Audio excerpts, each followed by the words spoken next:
So number one says, according to our modern understanding of gas laws, there are 4 measurable properties of gas. These variables are pressure, volume, temperature, and moles. I put those on the board originally. In Boyle's experiment, which 2 variables were held constant? So you look at Boyle's law, which is P times V is a constant. So what's left? Right? Temperature and moles have to be constant.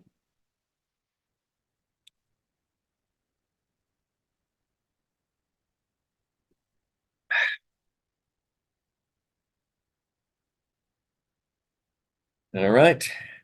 Fill in the blanks to summarize the relationship among gas properties in Boyle's experiment. For a fixed, this is this is like question number 1 in a different way.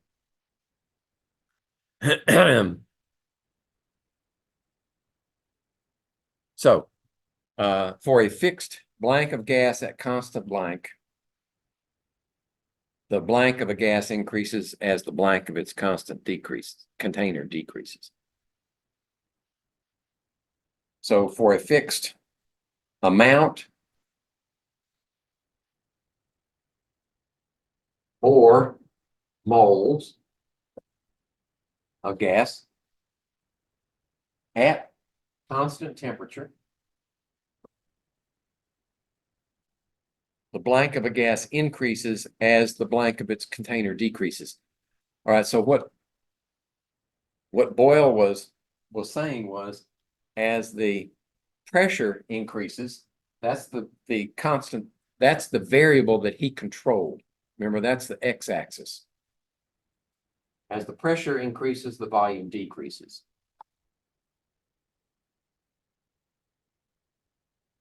All right? About 3. Pressure is defined in physics as force divided by area. According to the kinetic molecular theory, the particles in a gas are constantly moving and colliding with the walls of their container. Pressure of the gas is related to the total force exerted by the individual collisions. Use the kinetic theory to explain the results of Boyle's experiment. All right, so if we have, say, there's our V1 and here's our P1, pushing down. And then we move to this second situation where we've actually increased the pressure, P2, we get a different volume, V2. Now, this is stabilized at this position because there's an increasing pressure.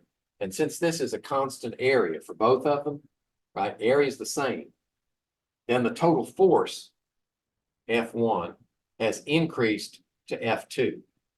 So F2 is greater than, the total force is increased with that same area.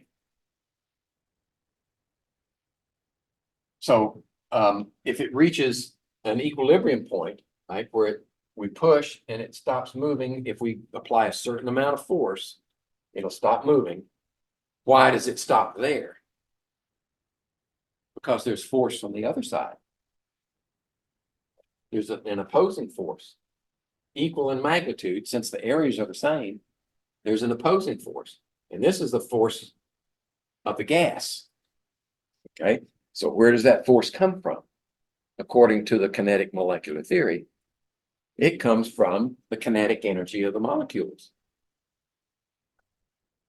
If you confine the same number of molecules into a smaller space, you're going to increase the number of impacts of those molecules on that same area.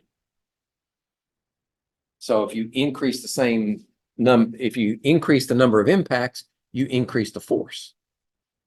That's what the kinetic molecular theory says will happen.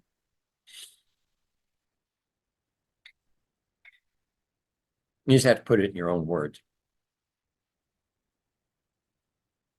Okay. Number 4.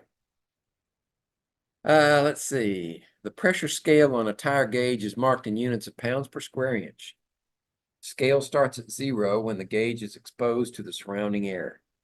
This means that the total pressure is equal to the gauge pressure plus the pressure of the surrounding air. So the total pressure is equal to the gauge pressure plus atmospheric pressure. So this is the pressure you measure with your tire gauge.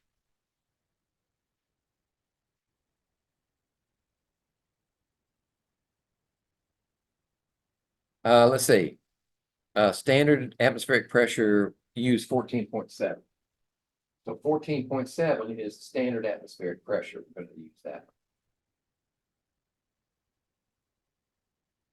Assume that you have just inflated the tire on your bicycle to 82 psi using your pump, and you measure it with your tire gauge at 82 psi.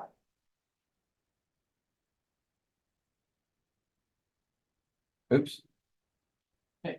It's not 14.7 atmospheres. PSI. There we go.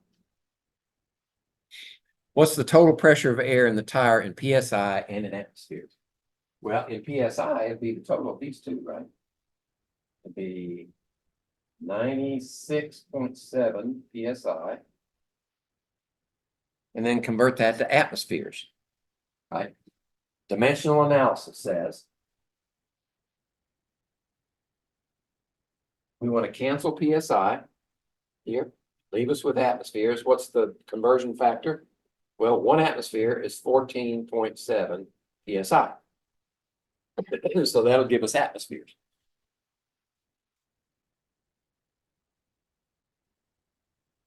Now, what you can do, I kept this decimal just to avoid rounding error, but you can round it to 97 because that only has 2 significant figures.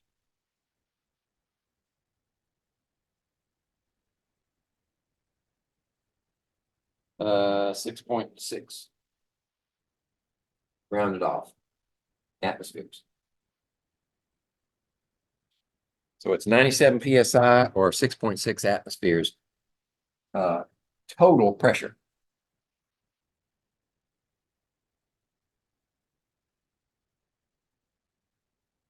Okay, that's it for the pre-lab questions. Now let's look at the method.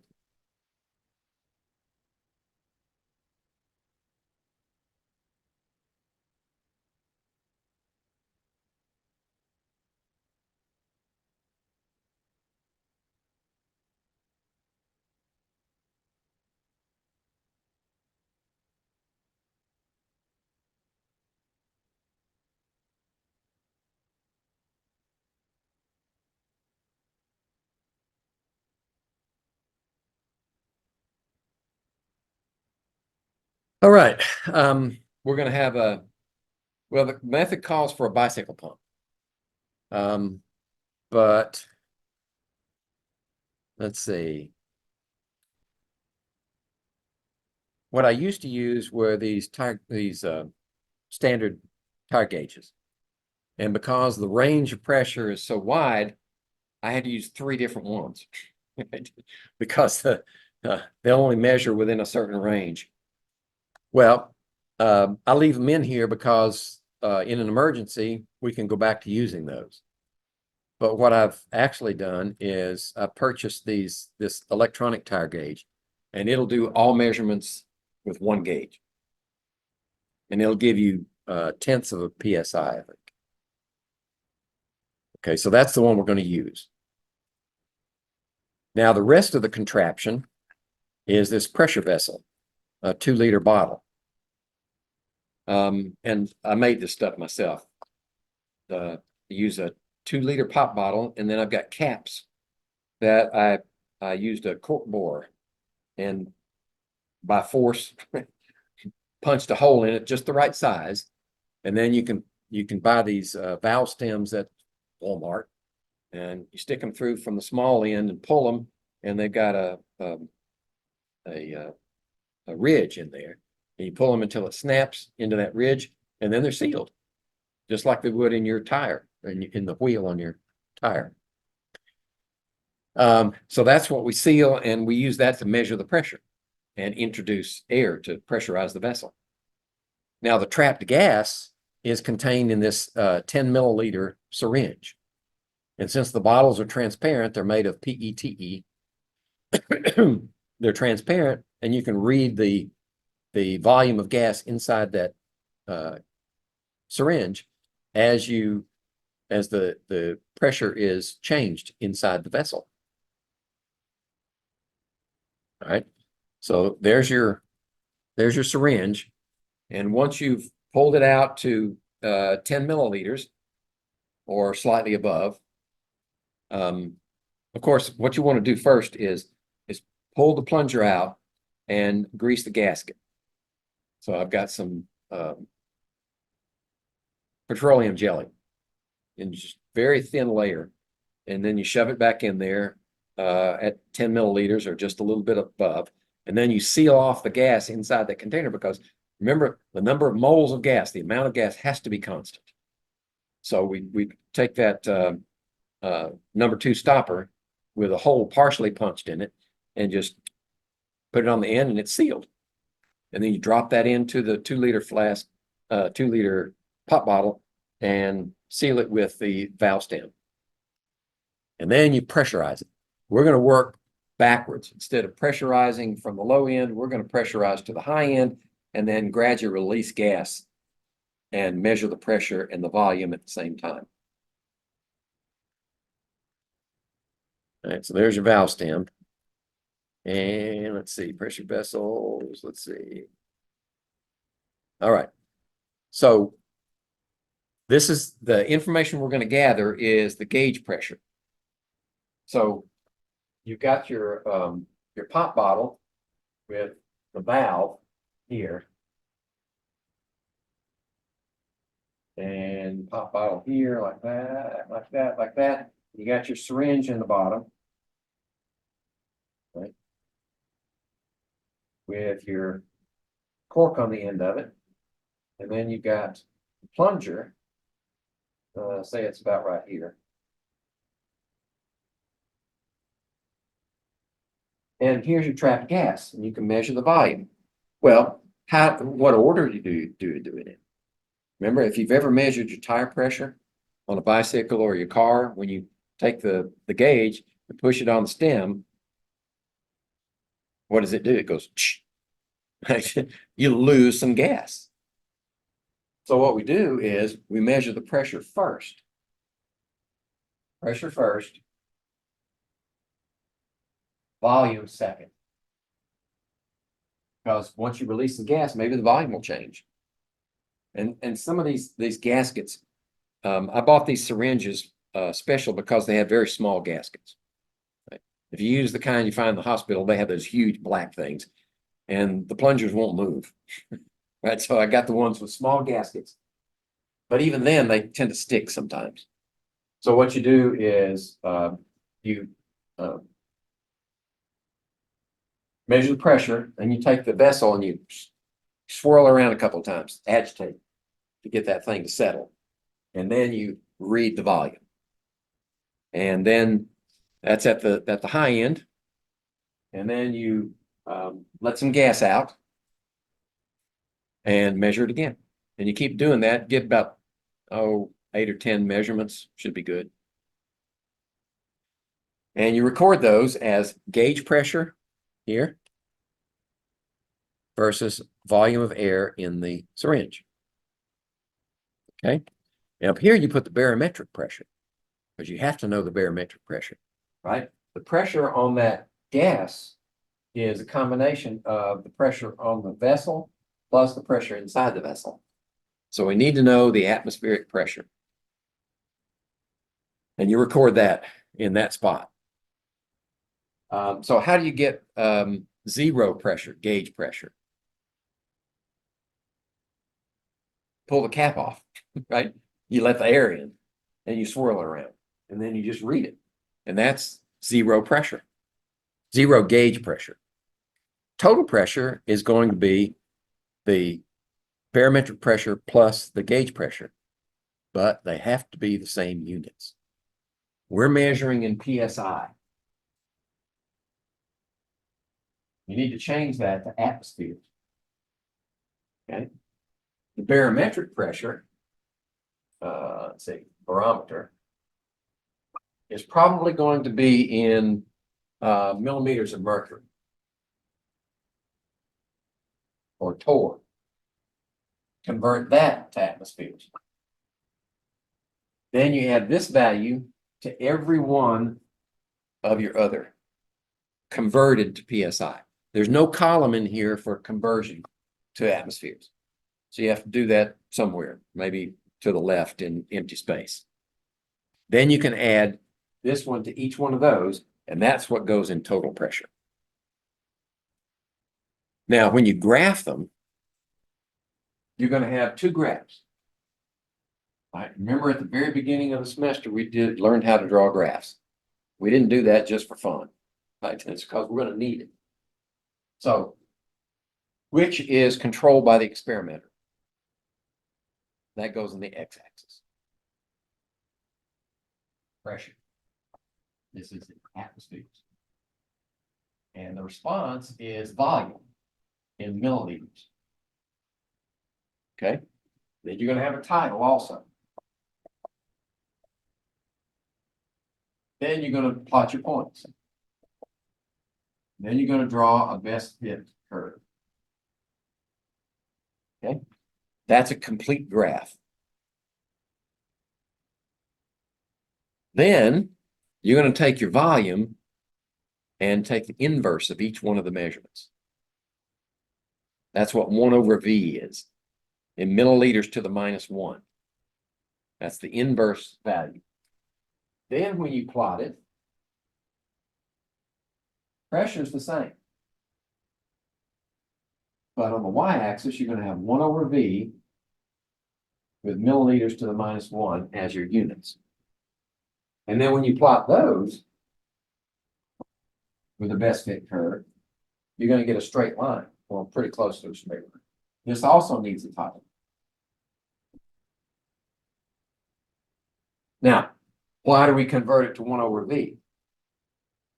Well, because of this straight line. Scientists don't like curves if we can get away from them. Right? And one way to get away from them in this case is to take Boyle's law, E times V equals a constant, and rearrange the equation. If we say P equals K over V, right? That's an algebraic manipulation. But then we want to factor it out. So let's put the K here times 1 over V. Right? That's allowed. This is a constant. These are variables. So if we plot 1 over V against pressure, the slope of the line should be K. Now, the method doesn't ask you to calculate the slope, so don't worry about that. Just want you to graph the data. Okay, so that's the 1 over V column. The next column over is P times V, atmospheres times milliliters. That's total pressure times volume in atmospheres. So that's column 2 times column 3. Gives you P times V. And you just put those values down there. Right? So your units are going to be atmosphere milliliters. Right? Remember, everything you do to the numbers, you do to the units. And then down at the bottom, we take all of those values, P times V, and we calculate their average. That's what P times V with a bar over it. That means the mean or the average.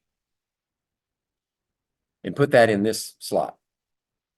Then you take that P times V, and let me move this out of the way.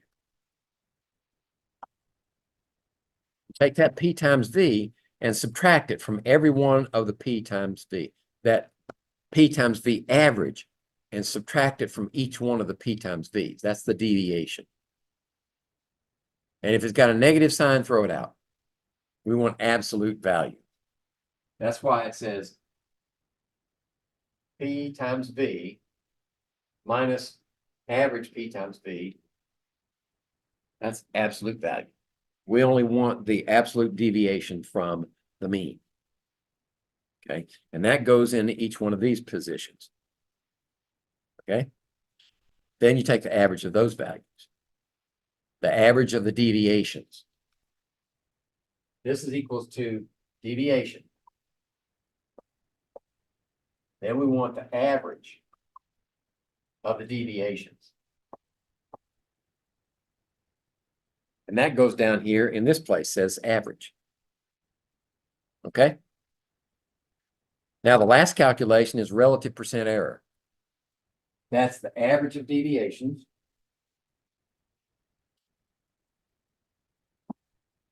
divided by the average of the P times V's times 100. That's the percent relative error. Okay.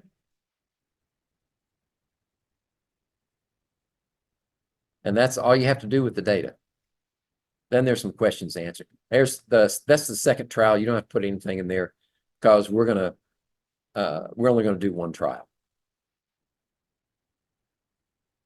And then you have post-lab questions. Right, and some of those post-lab questions are actually instructions to do what I've already described here.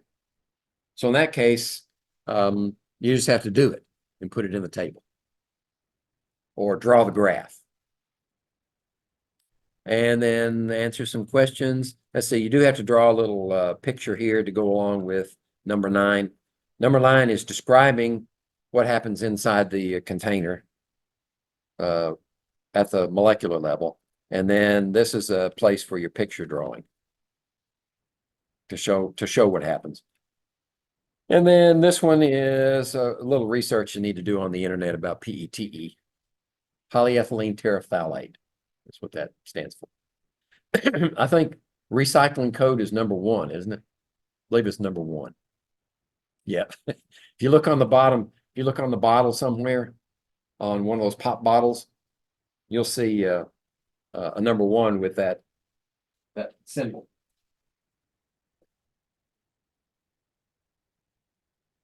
With an arrow here and an arrow there and an arrow there. Should have 1. Should have 1 in the middle of it. Is that what it is? Okay. So that means it's made out of polyethylene terephthalate. So just answer the questions.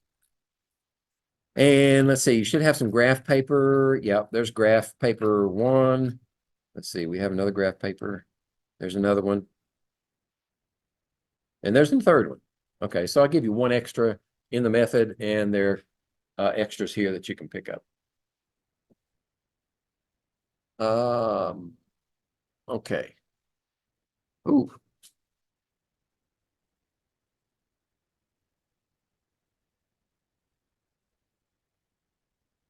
I thought I had more. Did you get a copy of next week's lab? I mean, not Boyles law, one after that. Freezing point depression, I think it is. Yeah. Okay, I ran out of my, I'll bring them in next week. All right. Because that's what we'll do 2 weeks from today. Okay, I guess that's it for today. That's all we have to do next week. And my goal is to get finished with chapter 8 in time so we can do the lab. But I see we're running out of time. Before I finish chapter 8, I'll stop and we'll do the lab. And then I'll finish the lecture afterwards. Because I don't want you to miss a lab because I'm long-winded. Okay, stop the share. And we're done for 203 today.